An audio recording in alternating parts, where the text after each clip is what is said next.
Good morning, everyone, and thanks for your patience. We were just sending out an email to the rest of the list to make sure they have the Zoom link.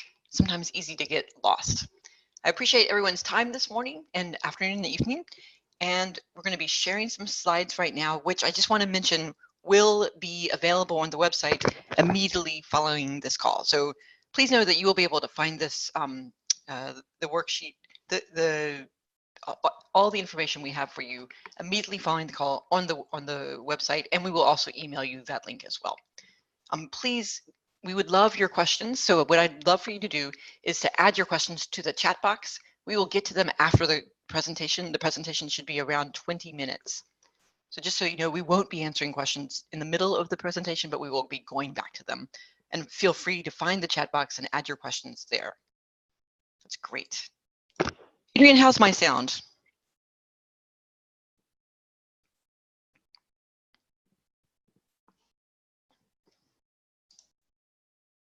Good, everyone. I'm going to start sharing now, and let me find my screen here to go. So the first thing I just want to do is welcome you to Democrats Abroad. I know about half of the people who signed up for the call, you are fairly new to the organization, so we thought we would introduce you a little bit to who we are. We are the official U.S. Democratic State Party for the 9 million U.S. citizens who live outside the United States. That means that Iowa has a state party, North Carolina has a state party, and so do all the Americans abroad who live outside the United States. Our mission is to mobilize the overseas vote and help make sure your voices are magnified in Washington. We are not legislators. We can't change bills, but we can certainly help Americans abroad get in front of legislators and talk to these legislators about the things that matter most to you. So that's the two major missions. Our particular mission is to mobilize the overseas vote, because our votes do make a difference. We're 100% volunteer run, and we're also 100% a low dollar donor funded organization. We don't receive money from anybody else. Sometimes people think George Soros gives us money, and all I have to say about that is I wish he did. But so far, no, and we appreciate any donation anyone gives to us as long as they're American citizens over 18. Some of the things that we've done recently, and this is great talking points, and as a delegate candidate, this is something really important for you to know so that you can start telling all your friends, is that in 2018, Democrats Abroad helped more than 50% of all US civilian voters abroad register and request their ballots. That's pretty tremendous. We're really proud of it. We also helped grow that civilian vote by 322% over 2014. So those are two really good talking points that I would encourage you to remember and share with your colleagues and friends as we go about our business next year of getting people to vote. We have committees in more than 45 countries around the world and members in more than 190 countries. We're always working on Antarctica. If you know anyone there, please let us know. And finally, a question that I know a lot of you have is how many delegates will go to the DNC in 2020? We will send 21 delegates. 8 of them are what are called automatic, and 13 are elected. And more about that soon. So the other really pressing question that we hear about from delegates is, what does a delegate do at the National Convention? And frankly, all right, first of all, it's a great big event full of energy and lots of actions and speakers to go listen to. But the major thing that we do, and we expect the delegation to do, is to represent Democrats abroad. We are an apple in a bowl of oranges, and we have to go and tell everyone around about who we are, the fact that we exist, what our purpose is and our mission is, and basically really showing us off to both the Democratic Party, to the United States, and even the world, showing us off our energy, our diversity, and our mission.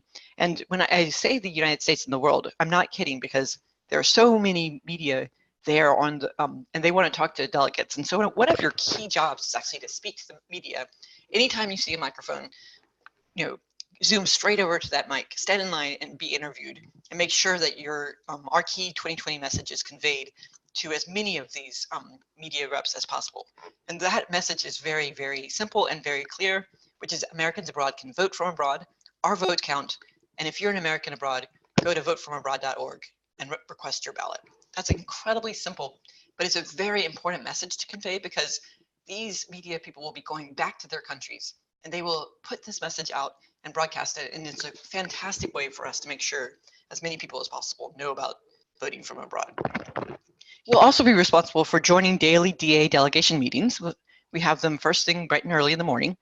And if you want to get on the floor, you need to be showing up at these meetings, listening, taking notes for your talking points, and gathering that very important pass to go to the convention. You'll be actively participating in the convention. That's in the afternoon. Basically, we all head over. We need to be there to make sure we save our seats. And during the convention, it's a very active time. You're chanting, you're singing, you're holding up signs. It's all about active participation and making sure that when the cameras of the world pan over to our delegation, they see us actively taking part. There's also lots of events during the day and in the evening. And during the day, there will be caucus events that you can go to. There'll be speakers speaking. I think they're going to even set up like a kilometer space around the convention where there will be lots of different booths to go to, etc. I don't know the whole plans, but that's something I've heard. And in the evenings after the convention, there'll be events to go to as well that stretch late into the night. But the major thing is we just need to be there as much as possible, spreading the word about who we are.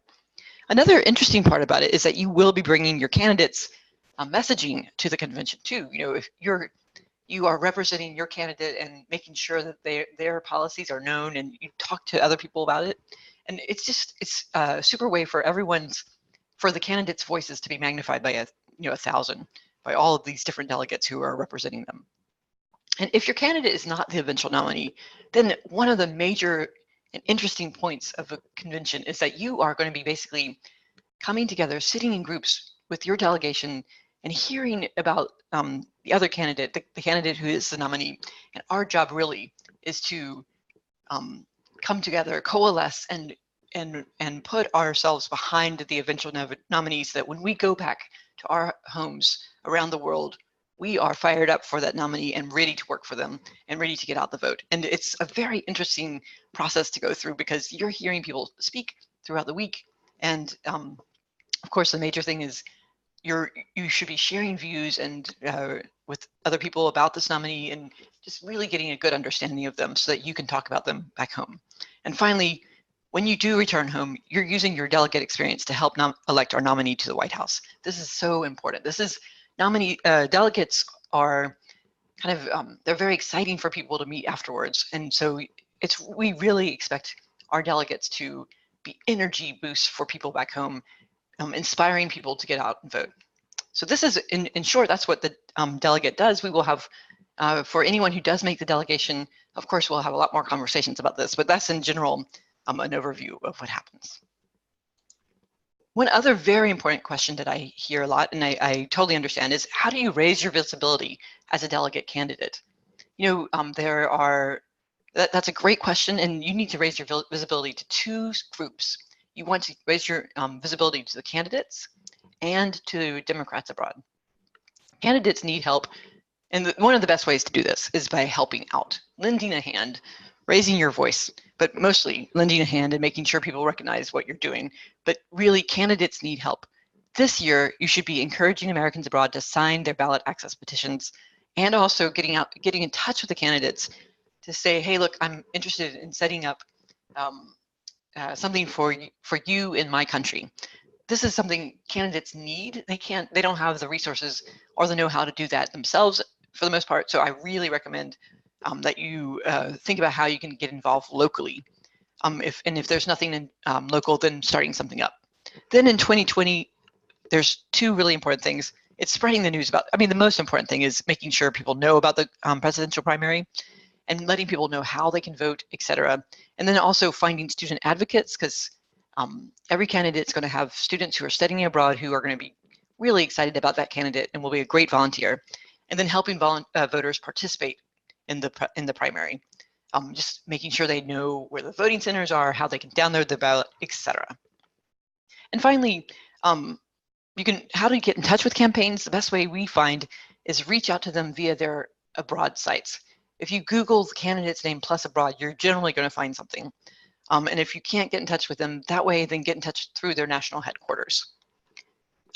So candidates need help. Democrats abroad also needs help. And I can't emphasize this more. We are a 100% volunteer organization. We have no staff. So anything you can do to help out globally or locally is really important. And just as a reminder, the people who will be electing delegates are from the leadership of Democrats abroad. So it's really, really useful to dive in and provide some help and raise your visibility that way. You can do that through raising awareness about the platform process. We have something called kitchen table talks. Host a kitchen table talk if you can. Host a primary watch party. Train volunteers for next year, and help your local community prep with voting centers if there's going to be one. Get in touch with your local leaders and let them know you are ready to get involved. Get in touch with your global leaders and do the same thing. Also, next year is very similar to what the candidates need. Anyone working for candidates needs to do. Spread the news about the primary. Help out with voting events. Work with study abroad programs and other American abroad organizations. Help with global initiatives. And again, you can contact your local leaders or reach out to us at the global level. Get involved, even if you're not in near other Americans abroad. You can get involved online, or of course in person too. So there we go. Now let me just give you a quick schedule of, there's actually three steps. Milwaukee is the last one. The first one is our primary, which happens March 3rd through 10th. The second is our regional and global convention, which is May 15th and 17th. That's going to be in Toronto, Canada. And then finally in July, we will be heading to Milwaukee for the convention. A little bit more about the primary. As I mentioned before, we'll be running it from March 3rd to March 10th. We will be holding over 100 voting centers. That's a place where voters can go and cast their ballot. And at the end of the day, the voting center managers will be basically calling out the results and broadcasting them to the world. These are provisional results, but they're still exciting news. There'll be lots of people there. It's a super opportunity for people to really vote in person. It's one of our only opportunities, unless you are a citizen abroad, but it's just really fun, and I recommend doing that if you can. And again, we'll be casting our votes for our candidate of choice. People who can participate, but they must join DA first. So we recommend telling all your friends, go to DA, join DA, and then you can vote in the primary. Another really interesting question are, how are delegates allocated to candidates? Well, the first important piece of information to know is that a candidate must earn at least 15% of the primary vote in order to be allocated delegates. So if a candidate earns 14.9, they will not get delegates. If they earn 15.00, they will. So it's a very important distinction and something good to understand. The 13 elected delegates from our delegation will be allocated to the candidates basically proportionally to the percentage of the vote that they received around the world. One question people often have is, what happens if a candidate drops out of the race after that voter allocation? Well, what happens is their delegates are divided up. And the other allocation moment that happens is regionally. We have 3 regions. We have the Americas, Asia Pacific, and then we have EMEA, which is Europe, Middle East, and Africa. So our delegates are allocated across these regions based on the percentage of primary votes in each region. And just to give you an example of how it works, in 2016, 5 delegates were allocated to EMEA, 2 to the Americas, and 2 to Asia Pacific. Now, it might change dramatically this year, but we don't know. But again, maybe Asia Pacific will have 3, maybe EMEA will have 4. It's hard to know until the votes come in. But that's how that's the proportion in 2016. Just to look at our delegation a little bit, we have 8 automatic delegates, as we've mentioned before. This is going to be the global chair and the vice chair of Democrats Abroad, plus our 6 current DNC members. Then we have our 13 elected or what we call selected delegates. One of them is a party leader and elected official delegate, and 12 of them are at-large delegates. 9 of the at-large will be elected at the regional conventions, and 3 will be elected at the global convention. We'll go into those details down the slide presentation. And finally, every candidate who is allocated delegates will have an alternate. So if we have 3 candidates with delegates, we'll have 3 alternates. If we have 5 candidates with delegates, we'll have 5 alternates. And then we'll have pages. Who can run to become a DA delegate? You probably are all waiting for this. You have to be a US citizen. It's really nice and simple. You have to be a US citizen. You have to be residing abroad during the period of our convention and also the national convention. You need to be a member of Democrats Abroad. You must be 18 years old as of November 3rd, 2020. And you cannot be seeking or have been won delegate status with any other US state or other political party.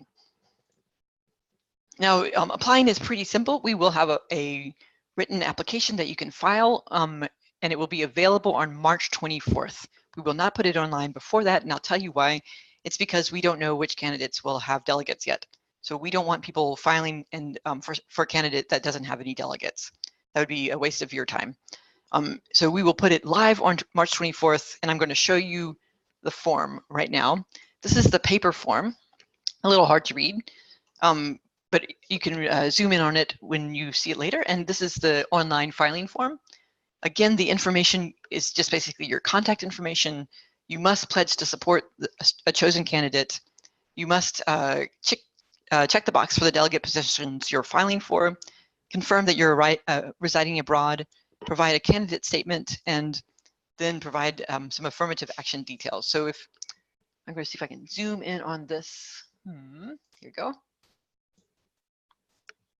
You'll see that right here, it asks if you want to advance the goals of our affirmative action, and then you can self-identify for different points. That's the affirmative action bit. Everything else, and that's completely, of course, voluntary. The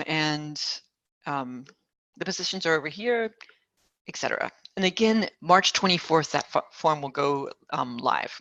We recommend using it. Do not use, if possible, paper forms.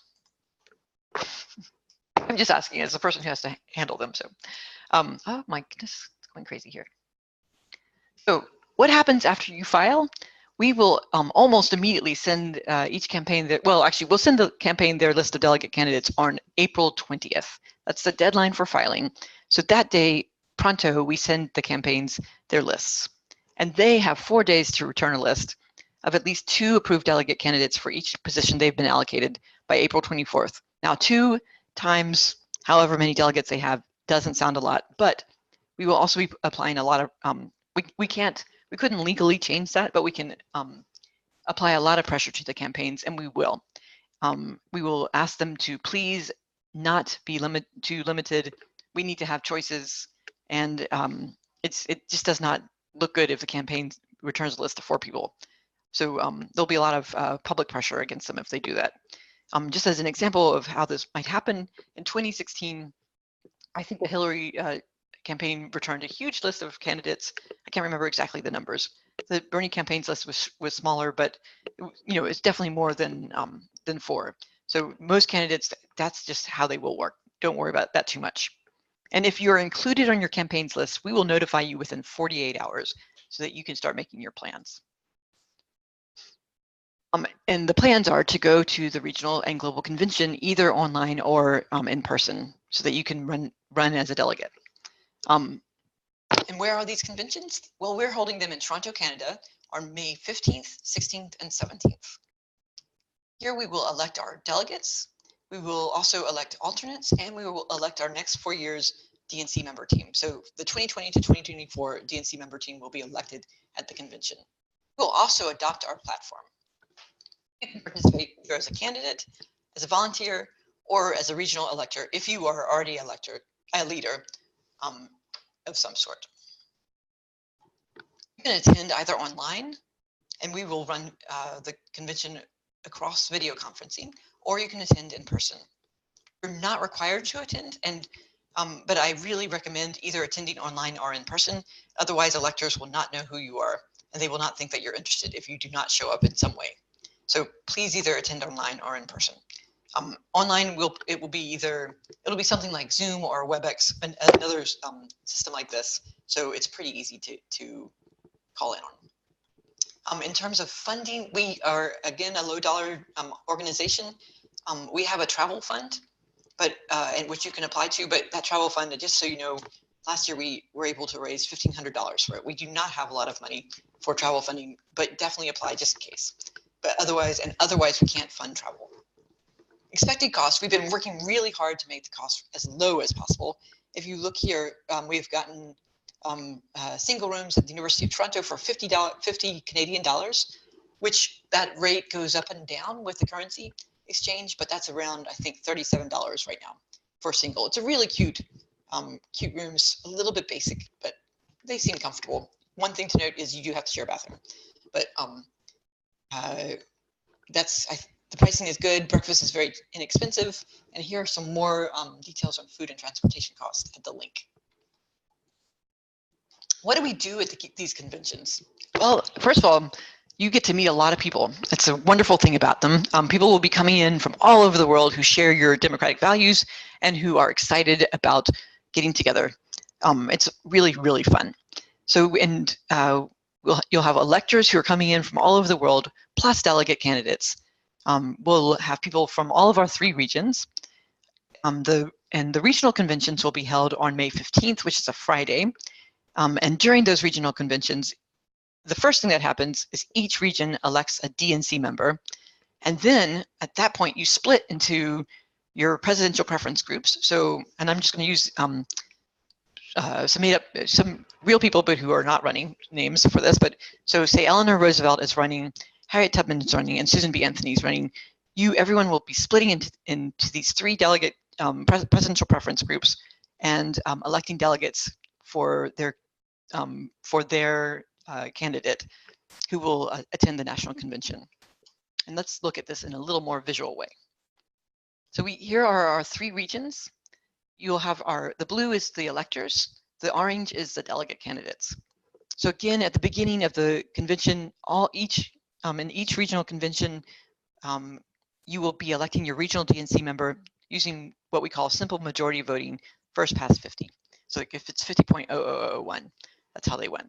And then following that, your region will split into presidential preference groups that look a little bit like, where is my next slide here? Like this. So here's Asia Pacific. It's splitting into presidential preference groups. Eleanor Roosevelt has about half, and so does Harriet Tubman. And you'll see there are 4 delegate candidates in each group running for like 1 delegate spot. And so everyone will be basically the way each election works is that we will have 2 rounds of voting using ranked choice rules. In the first round, we go from our big pool of delegate candidates down to 6 delegate candidates. Everyone who's voting will select the candidates they want to vote for. They'll sort them by preference and they'll hit send. Then we'll use something called the Scottish single transfer vote to tabulate the choices. And the end result is we'll have 6 delegate candidates that will go to the second round. In the second round, the same usability. Electors will select the candidates from these 6 that they want to vote for. They'll sort them by preference, hit send, and then we will use something called instant runoff to tabulate the votes. The end result will be 1 elected delegate. And we don't know, because we don't know how many delegate candidates will be running. If we have 300, they cannot all speak right before the first round. So we will not be making that decision now, but definitely in the second round, everyone will have the opportunity to speak before the election, that round's election. So who are the regional convention electors? The electors for a regional convention may include, it's an opt-in position, so that's why we use the word may, but it may include the regional vice chair, all elected national officers and DPCA voting reps, any elected or recognized chapter chair. Now, the thing that's good to know is that regional electors must sign a statement of support for a presidential candidate, and they must caucus in that candidate's presidential preference group and participate in that group's delegate elections. So we will know ahead of time who is going to be in each presidential preference group, who's going to be the elector in your group. And just a little bit of details, we'll know that by April 13th or so. And again, it's an opt-in position, not because we have over 700 leaders, so we can't make it mandatory. And also, yeah, so that's that's the regional electors. And then we move on to our global convention. The global convention is Saturday and Sunday. And again, it's attended by all the electors and delegate candidates from all over the world. That's Saturday and Sunday, May 16th and 17th. Again, like the regional, we will split into presidential preference groups. The first thing we'll do is elect a party leader and elected official delegate, and then 3 at-large delegates. We will also elect our alternates, and we will join together then as a big group to elect our 3 global DNC members. And the most fun bit is we'll discuss and vote to adopt the platform. That's really an interesting, fun moment. Unlike our regional electors, global convention electors are opt-out positions because it's more limited. So the electors are all the people who were elected in the regional convention, our current automatic delegates, our DPCA members, and then anyone the Secretary of the DNC decides should vote in our convention, but they will not do that. It's very unlikely. Again, it's an opt-out position, so everyone in the above group are automatically considered global electors.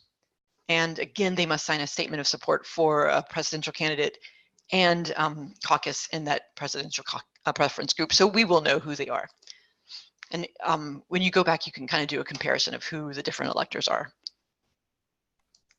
And it's a very similar thing where you have your global attendees splitting into presidential preference groups. Again, we'll use the ranked choice voting with the 2 rounds to elect each candidate, each delegate. One very important part of this process is going to be our diversity goals. And we have a bunch of members from our Affirmative Action Committee on the call right now. But I just want to just really briefly review what our goals are. And they will be answering questions after the call, after the presentation more about these goals. But you can see here, we have a very ambitious diversity goals list for our delegation. We're going to be pushing our electors to meet this list throughout the election. At the very beginning, we'll say, these are our goals. Please keep them in mind. The next round, all right, this is where we are now. Please keep them in mind. Throughout the whole election, from one round to another, we will be talking about these goals. In 2016, we met them, and we are aiming to meet them again this coming year. And again, here's a summary of our delegation. And now let's talk about what happens at the National Convention. The National Convention, as you guys all know, will be held in Milwaukee, Wisconsin on July 13th through 16th. Here's where we nominate the party's candidates for president and vice president of the US, and we also adopt the national party's platform. Very exciting moment. And you can participate either as a delegation member or as a volunteer. Actually, the DNCC, which is the Democratic National Committee for the convention, they need thousands of volunteers. So here's a link to the volunteers if you would be interested in participating that way as well. How can you attend the convention? Well, you must attend in person. They don't have an online option. A big question everyone has, and I totally understand it, is can we help fund your trip? Well, we can't because we have no money, but we will run workshops on crowdfunding. We find it very, very useful to do crowdfunding. And we are working to raise money to provide swag for you to use to give away to your donors. That's a great way to kind of motivate people to help fund you. You have different levels of crowdfunding. You give away different swag things. And people love convention goodies. So that's one super duper way to raise money. Some of the costs, that's really important to understand. So you're responsible for your travel to and from Milwaukee from wherever you are. You need to be able to cover 5 nights in a hotel or wherever you can stay, plus your meals and other expenses. We're estimating that hotel costs will range from $400 to $900. And there's more information on estimated cost at that link. We also have more information online, which we will put front and center for you too. We do have a limited number of hotel rooms that are allocated to us. Very, very luckily for DA, they're near the Milwaukee airport. Some states have been allocated hotels in Chicago. So I was like, oh my God, we're only 20 minutes away. It's pretty amazing. In 2016, we were an hour and a half away. So this makes it much easier to sleep and not feel like you're a zombie the next day. And we will have a set rate for booking these rooms. The great thing is the DNC does provide free shuttle bus service from the hotel to the convention area. It's very useful. If you'd like more more resources and to dig in more, here's some great links. And with that, I am going to actually stop sharing and go to questions.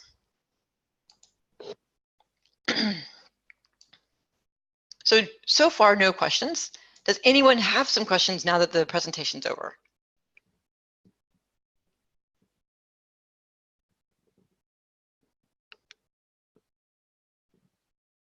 Okay. One other, let's see if there's any other information I can provide. Just if you have a question, pop the question in the chat box. We'll give you 30 seconds to find that chat box. America, did you hear from anybody? I hear someone typing, but I don't hear. Oh, yeah. No, I think that's me. I'll mute myself. Oh, no problem. Hey there. So can you link to where we vote in person March 3rd through 10th? So we will be voting. Oh, so you don't have to vote in person. You can attend our. Oh, I see. March 10th, 3rd through 10th is our global presidential primary, and that is we will be publicizing the voting centers at the middle of January. Everyone has to send in their voting center information by December 31st. We will be verifying that everything's good, and then we'll be publicizing that information by like January 15th. Yes, the presentation will be available after the call. Regional DA conventions. The regional DA conventions will be held in Toronto on Friday, May 15th. Yes, as long as the 17-year-old is going to be 18 on November 3rd, they can vote in any primary, actually. Is there a set of criteria delegate candidates should meet? There's nothing set that people must meet. Again, we have that slide on how do you raise your visibility. I really recommend checking that out. So great question, Rebecca. I can't remember the exact algorithm, but if no one gets 15% of the vote, then we basically go through and I can't remember where people drop off the list, but it's a proportional division of delegates. But there it is written out because we knew that might be possible.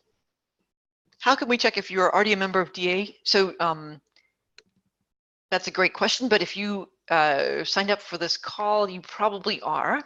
If not, just go to democratsabroad.org/join and use your email. It'll tell you if there's already an account for you. And again, we will be making the slides available after the call, and we've already mentioned that several times. And here's a link to the presentation. So Michael asked, when will we find out who will be on the DA ballot? Well, that's a great question, Michael. January 6th is the ballot access deadline for all candidates. So we will be announcing that information very shortly after that date, probably either the 7th or the 8th.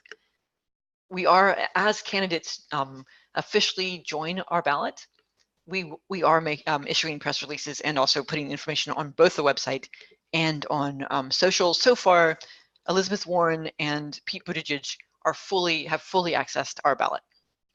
And one thing I'd really recommend that you do is that you sign petitions for the presidential candidates that you would like to see on the ballot. That's a great question, Michael.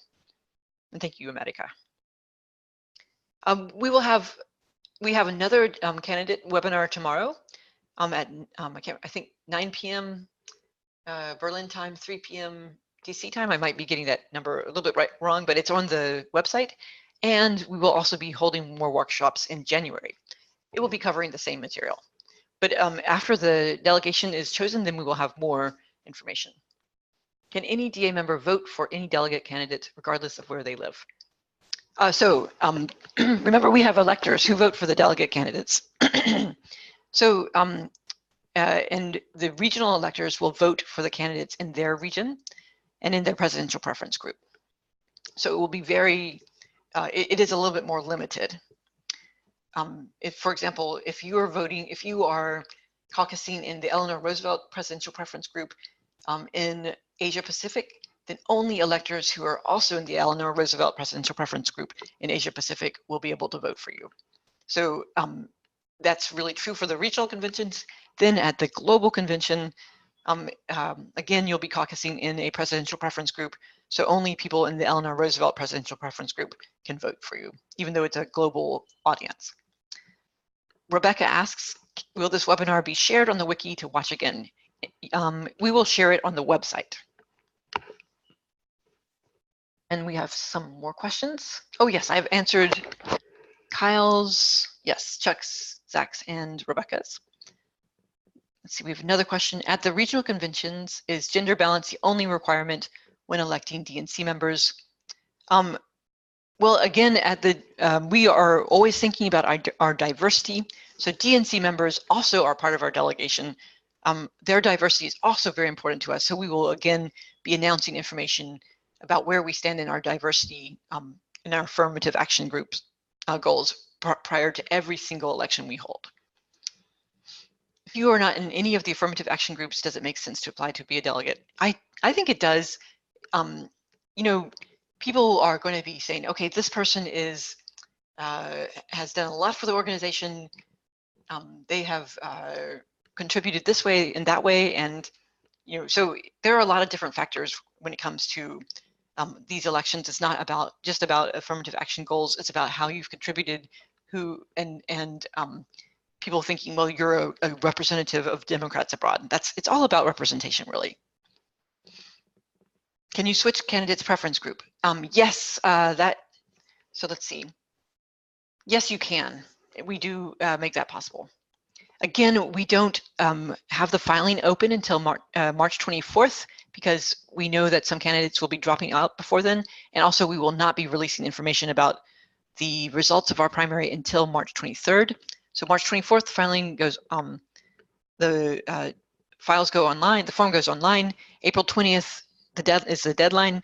And then from April 20th until May 17th, that's when we might have, or May 15th, that's when we might have changes. Let's see. And I was just wondering, where's everyone from? I haven't looked at the participants list. So we have Fiji, Japan, Sweden, Berlin, Spain, Austria, Chile. Excellent. Australia, great. Fantastic. Austria, France. So lots of people from Asia Pacific and Europe. That's great. And oh my gosh, Kyle from Toronto. It must be very early for you. Anybody have any more questions? You can, I know there was a question about, in our polls that I sent around last week about how to get involved with our platform. I think that's a great question. We do have a platform that we are working on. We have one of the path to the platform is the kitchen table talks. And then we'll be also doing polling around our platform planks. So the kitchen table talks are on the website. If you go to our main website, democratsabroad.org, and look at our hero image, which is that big rotating image on the front, you'll see that we have information about the kitchen table talks. Totally recommend you get involved with that. Again, it's a great thing you can do to raise your visibility. Anybody have other questions about volunteering for the organization or other ways you can kind of get involved? Oh, thank you, Chuck.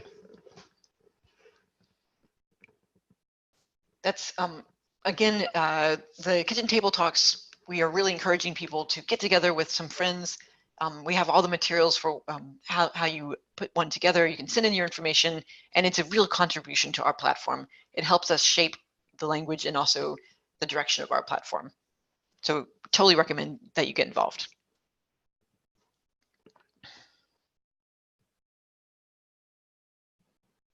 All right. Well, you know, thank you so much for joining. I'm really excited that everyone was able to be here today. I know it's late for some people and early for others. Again, if you have further questions, you can get in touch with us at gpp@democratsabroad.org. That's the global presidential primary email, or you can email diversity@democratsabroad.org. That's our affirmative action committee's email. Oh, of course. I really wanted to make sure that we were able to cover our regional times. You'll note, I think tomorrow's is also AP friendly as well. Oh, please share this widely.